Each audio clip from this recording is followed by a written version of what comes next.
Story 1. Let's go to the principal. Well, let's go. A rude teacher threatened to send me to the principal. Well, I happily told the principal about this teacher's antics. It happened over 10 years ago. Time is cruel, so some details have already faded from my memory. It was the beginning of my senior year in high school. I attended a small rural school where smart seniors were sent to a separate building for distance learning to take college courses. The woman who supervised us during distance learning had worked in our school district for over 15 years. She knew us, our families, taught us in different classes, and coached more than half of us in track and field or tennis. Keep in mind, the entire school, from kindergarten to senior year, barely reached 500 students. She knew us well and generally trusted us. She made sure we actually studied remotely and didn't get overwhelmed with assignments. Otherwise, we had time to ourselves, but only if we were doing something productive and completing our primary school assignments. In my case, I mostly practiced guitar and read tactical literature for the next sports competition. I was a good student, but extremely lazy. Summer passed, and the first day of senior year arrived. The teacher we all adored moved. Her husband got a better paying job elsewhere, and in her place came some tall, red-haired guy none of us had seen before. It turned out he was the new head coach of the women's basketball team and our distance learning mentor. College classes weren't starting for another couple of weeks, so he spent the entire first day telling us how lucky we all were. After all, he'd worked at the university for the last 10 years and knew how things worked. He'd make sure we didn't slack off because we were graduating. The fact that he left university to teach at a rural school should have been a wake-up call for whoever hired him. Oh well, for a couple of weeks, this coach, let's call him Bob, made us do pointless practice assignments like writing an essay on respect in APA format, the international standard for academic writing, or finding his wife a new car with mandatory citations, all under the guise of preparing us. The students politely explained to him that these distance learning courses were part of a state college program and were usually more difficult than the regular high school curriculum. With the exception of science courses, another 2 weeks passed and the courses finally started. Or so we thought. Bob's disgusting antics throughout the year would have been tolerable if he hadn't made a habit of them. He insulted students if they did something he didn't like or held political views that deviated from the university culture from which he came.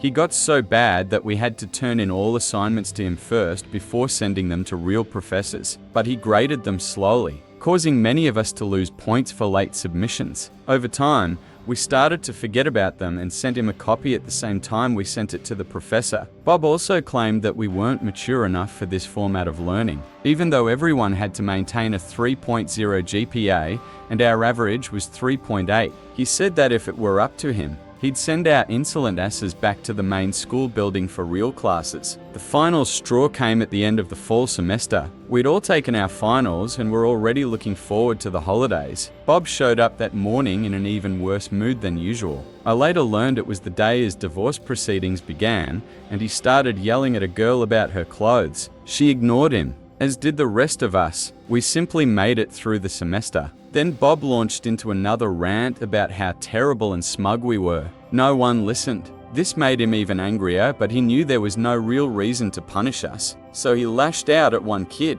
He was a struggling student, so they put him in our class for tutoring because we had a quiet and stable environment. At the time, he was the only kid in the class who was actually doing something. The conversation went something like this: "Bob, so what are you doing there?" "He's being rather rude. Trying to study for tests so I don't have to repeat a year." "Bob, for what purpose?" "So he can go and flip burgers at Darene's. By the way, that kid became a welder, and he makes a decent living. Come on, you're not going to change anything anyway. So show some respect and listen when an adult speaks." That's when I exploded. You see, it was my cousin. I was well aware of his academic and personal difficulties and understood how hard he was trying to fix everything. Our family was quite well known and wealthy in the local community, but some people outside the family considered him a loser, despite his incredibly kind nature. And now this crazy guy was insulting the most vulnerable person in the class and a member of my family. No less. It was time to get back at him as hard as I could without hurting myself or going to jail. Besides, my mother had been teaching in the school district for 25 years by then, and my stepfather had already retired,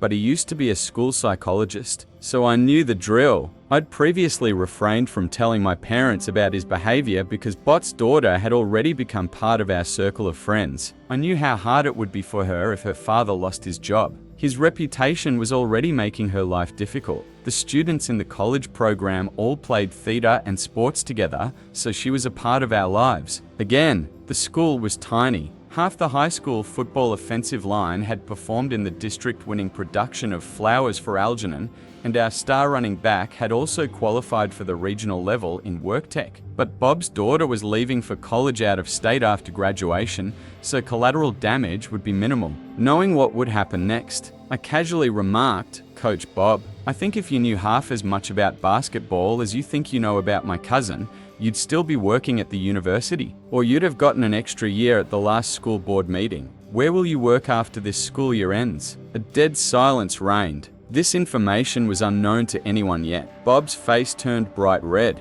His voice trembled as he said, "Get out now." I calmly put my book down and walked out into the hallway. Bob followed me in, closed the door, and started yelling every insult and curse word he could think of in my face for probably 4 minutes straight. He said I was a smug, lazy piece of shit. I may have fooled all the other teachers, his daughter, and all the coaches who regularly got mad at me for being so lazy, but I didn't fool him. I would never amount to anything in life and would just be a parasite using my family's name. Honestly, his lung capacity was impressive. I don't think he took a single breath the entire tirade. When he finally caught his breath, I asked, "Coach Bob, can I go back to reading?" Bob yelled, "No, you're going to see the principal right now, and you'll sign your name to every word you said. Got it?" "Yes, sir. I'd be happy to sign it." Bob looked at me quizzically. "Actually, I'd be happy to go see the principal. I need to ask him for a letter of recommendation for the scholarship. And of course, he'll ask me what made me say such a disrespectful thing.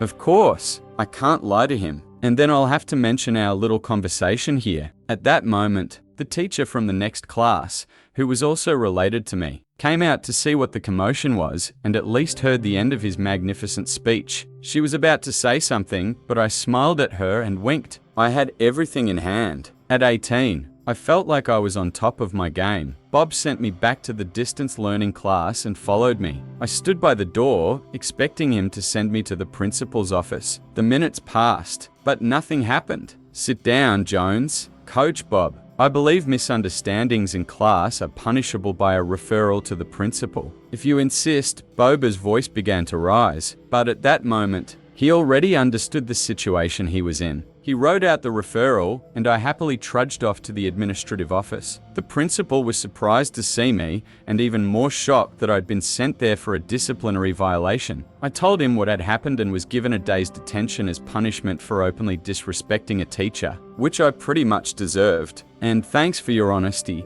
The next 2 weeks were pure heaven. Bob hardly said a word. Most of the time, he was either glaring at me or looking at job postings. By the time the spring semester started, he hadn't shown up at our school. It turned out he'd accepted a last-minute job offer elsewhere before Christmas break and had to move to be in time for spring practice. What a coincidence. Years later, I learned that Bob was soon fired from that job. He also got divorced. It turns out that other teachers had repeatedly complained about his behavior, and he'd been skating on very thin ice long before my little stunt. Honestly, now that I've written this, I even feel a little sorry for him. And now on to the next story. Story 2, legally shirked classes all year. I found a loophole in the school rules and legally shirked Rocky all year. I graduated in 2013 and senior year was tough. My sister died. Her health deteriorated rapidly due to chronic illnesses. I wrecked my car. It wasn't my fault, but it was still unpleasant.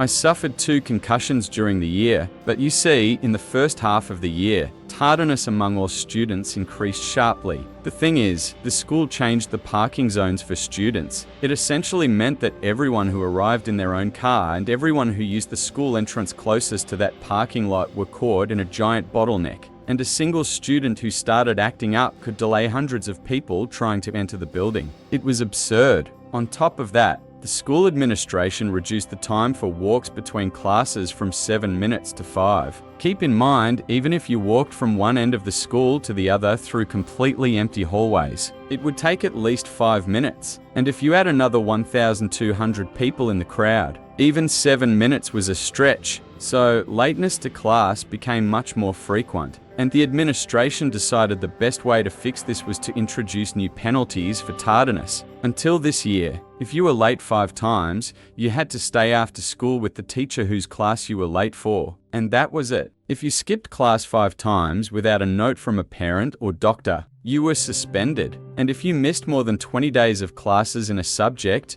with or without a valid reason, you had to repeat the course. There were some exceptions, but mostly only in extreme cases. The new rules were simply idiotic. If you were late 3 times, you were suspended. If you skipped class altogether without a valid reason, you were suspended. And once was enough. If you received 3 such suspensions, you had to retake the course. But if the absence was for a valid reason, there were no consequences. Oh yeah, and they removed the rule, 20 absences equal a retake. And here the fun begins. By the end of the first semester, I was completely exhausted. I was stressed, grief-stricken. I had terrible panic attacks after my sister died. My body ached constantly from undiagnosed illnesses, and I couldn't keep my eyes open in class. I was just so fed up with it all. I spent the entire first semester running from class to class because my schedule was arranged so that my classes were at different ends of the school. I lived almost 10 kilometers from school, but I left more than an hour before classes started because of the endless road construction on the way to school. It was complete at the time. I was overwhelmed, an excellent student. I only got A's. I signed up for every extracurricular activity I could squeeze into the schedule, and I was never, ever late for class. So a couple of late arrivals in the first semester really upset me. But even then, I didn't get a single detention. Towards the end of the first semester, we were all given letters about the attendance policy change, but there was no mention of the 20 miss rule or retaking the course. That rule simply no longer existed. The second semester arrived, and due to human error, my schedule was changed. I was thrown into weightlifting class, which I wouldn't have signed up for even if I'd paid. I was furious, tired, and in pain, and rest assured, lifting weights for an hour 4 times a week was not at all what I wanted. True, swimming once a week wasn't so bad. And then even more road construction appeared on my route to school, and I was incredibly late. So late that I didn't arrive until midway through second period. So here I am in tears, receiving a suspension for being late, and the attendance secretary and the advisor who were handling these matters showed no mercy whatsoever. They hand me a protocol to sign and a copy of the entire attendance policy. The rules about 20 absences for any reason or a retake are no longer there. There is only the fact that all unexcused absences will result in 1 day of suspension. See this loophole? I burst out laughing. I took out my phone and called my mum. Mum, I'll explain later, but I need you to call the school and ask for permission to go to my first and second periods. Thank you. Love you. Bye. I didn't even have time to put the phone in my pocket before it rang. To say that the secretary and the supervisor were furious would be an understatement, but I didn't stop there. Happily, having torn up the protocol, I asked if I could keep a copy of the attendance policy for myself. The following conversation took place with the supervisor. I want to clarify if I understood correctly that if I am late 3 times, I get suspended. Supervisor, that's right, said very arrogantly. If I skip a class, I get suspended.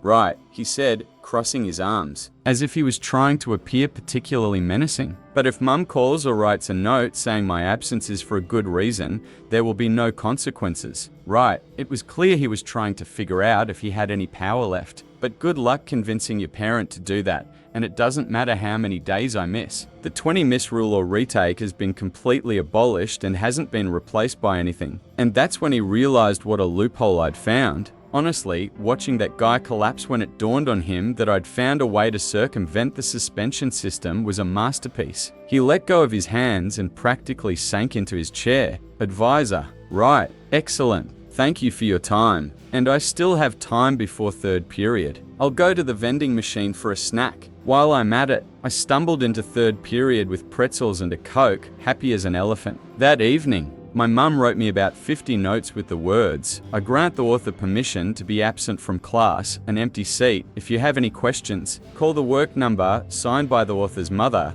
and a month later we did the same thing again. I'm skipping everything. I barely have time, but I skip the first period. Instead, I go to Starbucks. I don't want to go to that shitty weightlifting class. I don't go. I have an hour and a half lunch. Overslept? Then I grab breakfast on the way to third period. And I skip that terrible weightlifting class again and don't come back until 5-6. I need more time to study for a test or finish a project. I skip the entire morning and only show up for a math test. After second period, I go home to work on the project. And, of course, they called my mum to confirm the notes. And my mum straight up said that yes. She gave me ready-made forms and she would gladly confirm each one. The number of times I went to Starbucks at 9 o'clock a.m. on a school day was just insane. And I did it on purpose. I made a show of skipping classes. Every time I walked into the office with a Starbucks cup and a note, I could see the problem in the secretary's eyes. If the custodian was there, he'd lean against the wall and glare at me, but he couldn't do anything.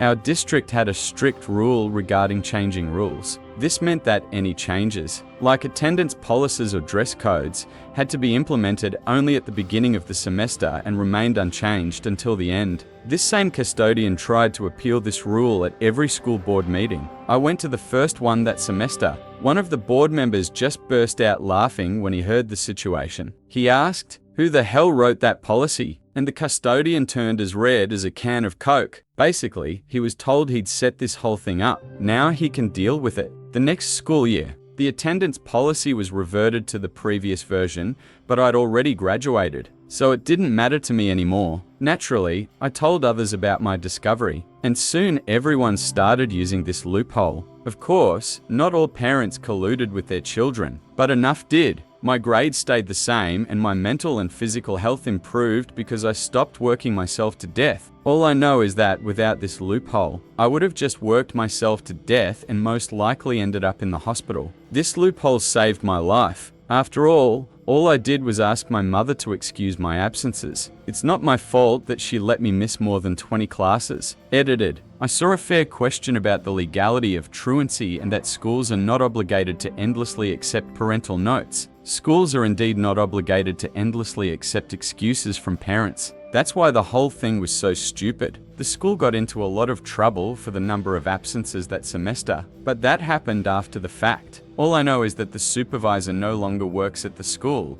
but I don't know when exactly they were removed. I checked. I double-checked and double-checked that I wasn't ruining my chances of getting a diploma, and none of the younger students who also took advantage of this rule were forced to retake classes in subsequent years, so it really was some kind of wild coincidence that happened at the perfect time. As for refusing to accept notes after a certain date, that was also part of the old policy. Before that semester, any absence more than 5 times required a doctor's note. So, my mother could call a maximum of 5 times, but the remaining 15, to reach the 20 limit, had to be supported by a medical certificate. The new rule no longer required that. Why? Who knows? I think the logic, if you can even call it that, was that parents won't excuse their children's absences without a good reason. My mother, however, couldn't care less whether I went to school or not, as long as I kept my grades. She knew I was struggling, and school was the main factor in my poor condition. In fact, I could get a doctor's note for a longer absence. I didn't know then, but constant pain and fatigue were a symptom of the disease, and I would definitely have had justifiable medical absences. When I was finally diagnosed a few years later, my therapist was amazed I even managed to finish school, considering how sick I was. I wish I knew where my timesheets from that semester went. I kept them because they listed all my absences, and it seemed absolutely insane. But you're absolutely right. I have no idea how I avoided the state attendance requirement. But hey, I sure as hell wasn't going to ask. Well, that's it. I hope you enjoyed these stories. If you have any similar ones, please leave them in the comments. It'll be fun to read. In the meantime, check out our previous videos, which you can see here. Be sure to subscribe to our channel so you don't miss any new videos. And good luck!